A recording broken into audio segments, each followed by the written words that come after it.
Hello everyone, welcome है आप सभी का आपके अपने ही चैनल तरु वाटिका में। दोस्तों, हम प्लांट्स को घर ले आते हैं लेकिन उनकी केयर करना भी आना चाहिए, उनको खुश रखना भी आना चाहिए। इसी से रिलेटेड मैं वीडियो लेके आई हूँ। इधर उधर की ज़्यादा बातें ना करते हुए मैं कुछ ऐसे टिप्स दूंगी स्पेशली बिगनर्स के लिए, क्योंकि जब हम प्लांट्स लेकर आते हैं तो वो नर्सरी में अलग माहौल में होते हैं और जब हमारे घर में आते हैं तो उनके लिए माहौल थोड़ा चेंज हो जाता है। तो इसलिए प्लांट्स की केयर कैसे करनी चाहिए, वो भी ह्यूमन बीइंग की तरह होते हैं। इसी से रिलेटेड मैं टिप्स दूंगी। वीडियो के एंड तक बने रहिएगा, स्किप मत कीजिएगा, क्योंकि स्किप करने से कई इंपॉर्टेंट फैक्ट्स मिस हो सकते हैं और वीडियो को एंड तक देखना जरूरी है। तो सबसे पहले हम देखिए स्टार्टिंग से स्टार्ट करते हैं। नर्सरी जाते हैं और वहाँ से जो हमें प्लांट अच्छा लगता है, फ्लावरिंग देख के या फ्रूटिंग देख के हम उसको ले आते हैं। बट इसके लिए हमारी सबसे पहले ये नॉलेज होनी चाहिए कि वो हम गर्मी में जा रहे हैं तो गर्मी के सीजन का होना चाहिए प्लांट, और सर्दी में जा रहे हैं नर्सरी तो सर्दी से के सीजन का ही होना चाहिए।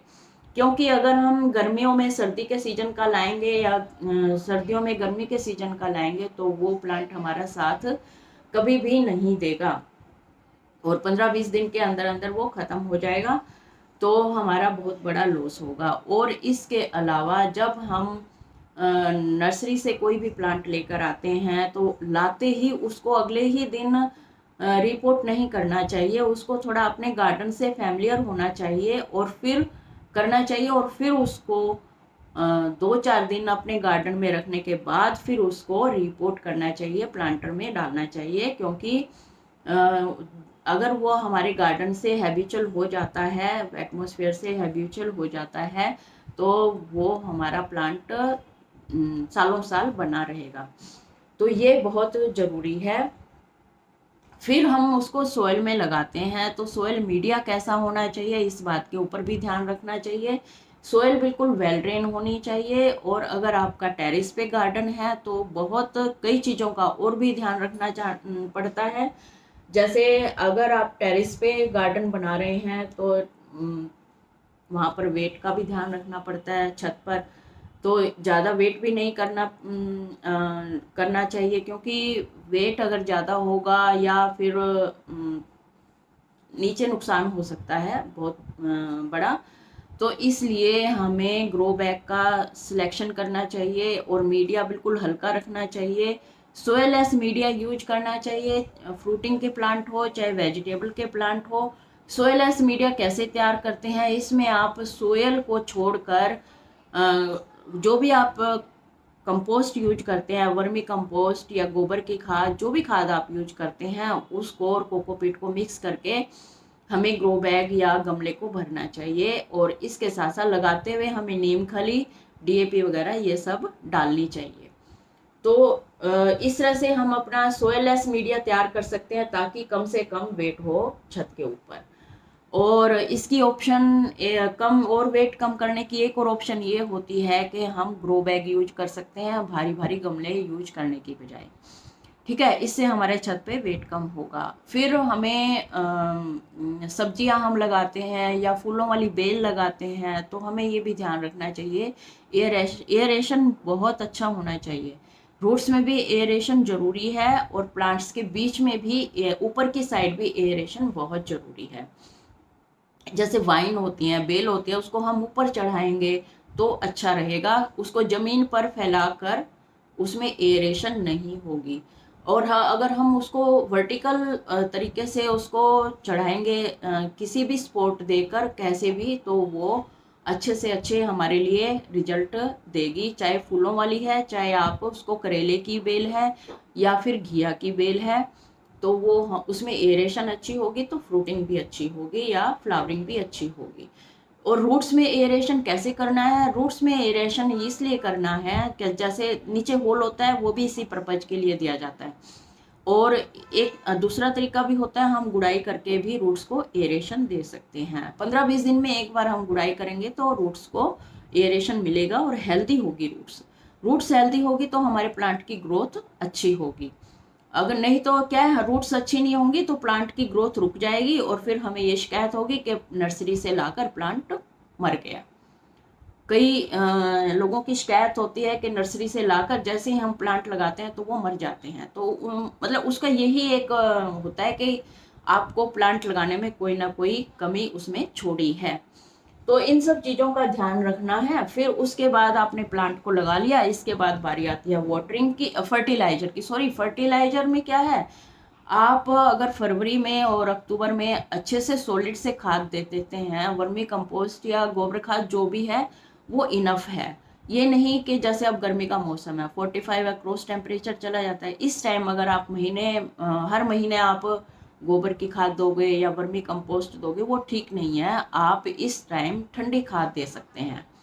ठंडी खाद से मतलब है, आप गर्मी, ये जो गोबर खाद है या वर्मी कंपोस्ट है, उसको 1 किलो खाद को पानी में भिगो लीजिए और भिगोने के बाद उस पानी को दूसरे पानी से डाइल्यूट करके उसको अपने प्लांट्स में दे दीजिए। इससे क्या है, आपके जो प्लांट्स है वो गर्मियों से बचे रहेंगे, बर्न नहीं होंगे। सन बर्न हो जाते हैं ना, वो नहीं होंगे। और ये तो है तरीका गोबर खाद, ये सॉरी फर्टिलाइजर, अच्छे से फर्टिलाइजिंग करने का। फिर बारी आती है वाटरिंग की। वाटरिंग में आपने क्या करना है, वाटरिंग में सबसे अच्छा थंब रूल ये है कि आप किसी भी प्लांट की मिट्टी को ऐसे उंगली डाल के देख लीजिए, अगर 1-2 इंच तक मॉइस्चर है तो उसको पानी मत दीजिए, अगर नहीं है मॉइस्चर तो उसको वाटरिंग कर दीजिए। और वाटरिंग करने का तरीका भी ये होता है, जब भी आप प्लांट लगाते हैं या बाद में भी वाटरिंग करते हैं तो उसको अच्छे से वाटरिंग कीजिए। इतना वाटरिंग करें कि उसके जो नीचे का होल है जो हमने छोड़ा है उसमें से पानी निकलना शुरू हो जाए, मतलब पूरा वाटर पूरे गमले को क्रॉस करके नीचे तक चला जाए। उसको अच्छे से तृप्त कर दीजिए। फिर ये आपका वाटरिंग का है। ये नहीं कि 2 मिनट पानी दिया और छोड़ दिया, वो रूट्स तक जाएगा नहीं, रूट्स आपके फिर खराब हो जाएंगे और प्लांट आपका मर जाएगा। ठीक है। उसके बाद बारी आती है और वाटरिंग की भी बारी क्या है, जैसे जैसे कैक्टस है, सकलेंट है, ये लोग भी रखते हैं। और जैसे ये वाला प्लांट है, ये सेंसेवेरिया या स्नेक प्लांट, इसको डेली पानी की ज़रूरत नहीं है। अब लोग गर्मियों में भी क्या है, डेली पानी देते हैं, लेकिन इसको गर्मियों में भी डेली पानी की ज़रूरत नहीं है। इसको आप छोड़ सकते हैं 2-4 दिन, फिर इसको पानी दीजिए। जब तक इसकी मिट्टी बिल्कुल ड्राई नहीं हो जाती तब इसको अच्छे से पानी दीजिए। आप अंदर रखते हैं तो महीना महीना हो जाता है पानी दिए हुए इसको, क्योंकि इसके जो पत्ते हैं इनमें खुद में ही पानी इतना स्टोर होता है, वो इससे अपना काम चला लेते हैं। अगर ज़्यादा पानी देते हैं इस टाइप के प्लांट्स को तो वो गल जाते हैं। तो इस चीज़ का भी ध्यान रखना है। जो प्लांट्स की वैरायटी है उस पर ध्यान देना है कि उसको पानी की कितनी ज़रूरत है भी या नहीं है। ठीक है। उसके बाद आती है बारी उसकी लोकेशन की। अगर वो ऐसा प्लांट है जो इंडोर प्लांट हम कहते हैं, छाया में रखने वाला है, तो उसको छाया में रखिए। देखिए, अगर आप प्लांट लेने जाते हैं नर्सरी पर, थोड़ी बहुत नॉलेज उस जो माली होता है उससे भी आप ले सकते हैं। उनको भी थोड़ा बहुत पता होता है बेसिक जो प्लांट्स के बारे में, कि इसको कहाँ रखना है और कैसा प्लांट है, ये सीजनल है या परमानेंट है, कैसा है। तो जब आप उसकी फेवरेबल लोकेशन आप उसको प्रोवाइड करेंगे प्लांट को, तो वो आपका सालों साल साथ देगा। जो धूप में रखने वाला प्लांट है उसको धूप में रखिए, और जो बाहर अंदर रखने वाला प्लांट है, मीन्स बालकनी में रखने वाला प्लांट है इंडोर, तो उसको इंडोर रखिए।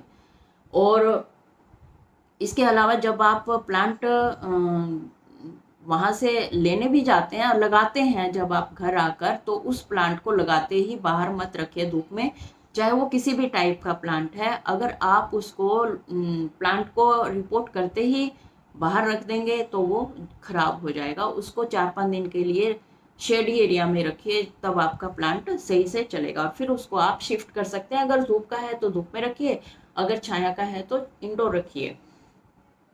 फिर आती है बारी उसको सनलाइट कितनी देनी है। सनलाइट प्लांट को उसके हिसाब से देनी है। अगर आपका प्लांट, आपका गार्डन कैसा है, मतलब कहाँ पर आप गार्डन बनाना चाहते हैं, वहाँ पर अगर 3 घंटे की धूप आती है, 3 से 4 घंटे की, तो आप ग्रीन फॉलेज वाले प्लांट ही लेके आएँ। भूल कर भी फ्लावरिंग या फ्रूटिंग वाले प्लांट मत लेके आए। सर्दियों में अगर वेजिटेबल लगानी है तो लीफी वेजिटेबल लगाएं, और कोई वेजिटेबल यहाँ पर नहीं लगेंगी अगर आपके गार्डन में 3 घंटे की धूप आती है। अगर ज़्यादा आती है, मैक्सिमम 8 घंटे की धूप आती है, तो आप कुछ भी लगा सकते हैं वहाँ पर, फ्रूटिंग वाले भी, फ्लावरिंग वाले भी, वेजिटेबल वाले भी, कोई भी प्लांट लगा सकते हैं फिर आप। तो ये आपने अपने गार्डन का देखना है कि कैसा गार्डन है, ठीक है। और फिर उसके बाद आती है बारी, आप उसको एरेशन बहुत ज़रूरी है।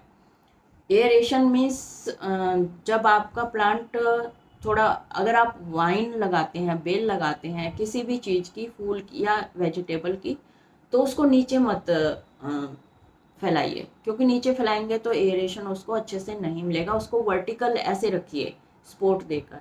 इससे क्या होगा कि आपके जो प्लांट को पूरा एरेशन मिलेगा, क्रॉस वेंटिलेशन होगा, तो आपके जो फ्रूट या फ्लावर है वो अच्छे क्वालिटी के आएंगे, और इंसेक्ट वगैरह की भी अच्छी से वो हो जाएगी, देखने में सही रहेगा। और रूट्स का भी एरेशन जरूरी है। रूट्स का एरेशन कैसे जरूरी है? अगर रूट्स हेल्दी होगी तो आपका प्लांट हेल्दी होगा। तो इसके लिए 15-20 दिन में आपको गुड़ाई करनी बहुत ज़रूरी है। और जो नीचे होल होता है गमले में, वो भी इसी पर्पज से दिया जाता है ताकि ऑक्सीजन और एरेशन प्लांट्स की रूट्स को मिले, तो वो प्लांट आपका हेल्दी होगा। और फिर अगर आप देखिए, आपने गार्डन बना लिया, आप आधा घंटा सुबह या शाम के टाइम उसको वाटरिंग नहीं भी करनी है तो भी आप पूरे गार्डन में एक बार राउंड लगाइए। एक बार राउंड लगाने से क्या होगा, पीले जो पत्ते होंगे आप अपने आप ही उसको तोड़ते चले जाएंगे। और अगर कोई भी बीमारी लगी है, इंसेक्ट लगा है, तो वो शुरुआत में ही पकड़ में आ जाएगा, और उस पर नीम ऑयल का स्प्रे कर दीजिए ताकि वो दूसरे प्लांट को कैच ना कर सके, ठीक है। इसके बाद अगर आप केमिकल यूज करते हैं तो कोई भी जो मार्केट में दवाइयाँ हैं वो आप ले सकते हैं, इंसेक्टिसाइड, पेस्टिसाइड। अगर आप केमिकल यूज नहीं करते हैं तो आप नीम ऑयल अच्छा तरीका है, उसको यूज कीजिए। रेगुलर आप नीम ऑयल का स्प्रे करेंगे 15-20 दिन के अंदर, तो वो सही रहेगा प्लांट। और फिर इसके बाद आती है बारी